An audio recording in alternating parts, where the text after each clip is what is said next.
Hey, you. Yes, you. You with the scrap pile. Would you like to see how I use my scraps to make a mini album? Well, that's what I'm going to show you today. And I'll tell you all about, we'll talk tutorial at the end of the video. How's that? So I used paper that I had from I Love My Dog, and I put it all in a pile and said, okay, I'm going to use this up no matter how many mini albums it's going to take. This was the final project I made, and I had to stretch it out by using paper from a couple different collections.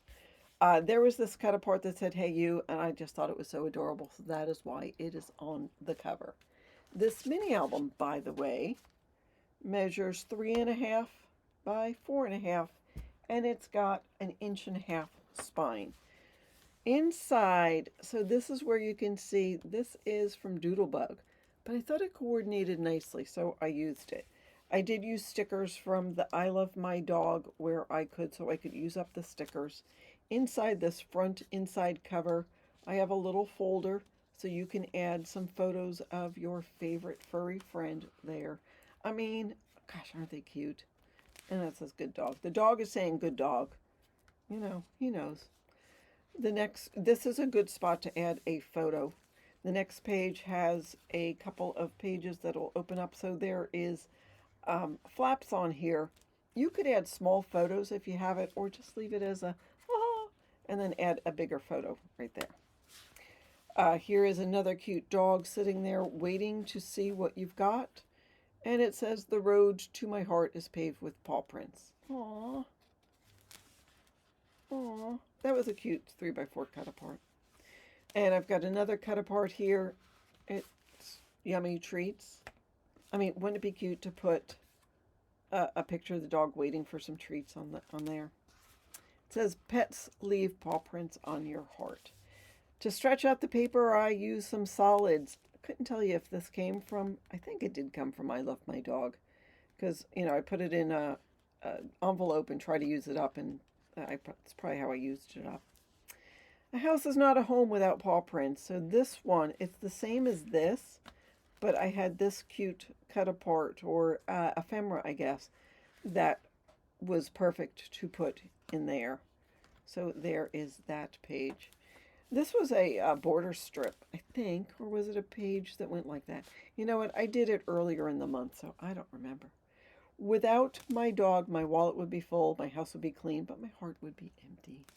Aw. And I know I took lots of photos of the puppies, because why wouldn't I?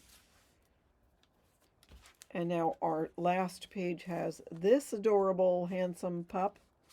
And here is, it's not a cut apart because it just was scraps, but it's 3x4. So you could add like a 2 3/4 by 3 3/4 photo to there, or just add photos to the pocket. You don't have to add them to there if you don't want. And this is a good spot to add a larger photo. Again, it's a 3.5 by 4.5, so you could add a 3 1/4 by 4 photo. Wait, what is it? 3.5. Yeah, by 4.5. I was right. And then here is the back cover. My dog is my best friend. I just wanted to use that because it was cute. And there is that. Okay, let's talk tutorial, folks. For January, for my paper stash smash, you had a couple of choices. I was choosing to use up scraps. So that is it for the scraps from the I Love My Dog collection. But since I didn't have my camera working to record a video, I decided I'm going to show you guys everything I made without a tutorial, and then ask you what you would like to see for a tutorial. So after I show all of my albums, and there's 6, 7 albums, I'm going to put it in my community tab. I'll put a poll, and then you guys vote on what you want to see the tutorial on. I don't know for sure if you have to be a subscriber to go into my community to do the poll. I don't know. I don't think so, but I don't know how you access the community tab. But in any case, it is up to you guys. So hey, if you want to vote on which you would want to see as a tutorial, please go ahead and do that. And another thing you can do is like the video. That helps me know what you guys like. So thank you so much for watching. Have a fabulous day.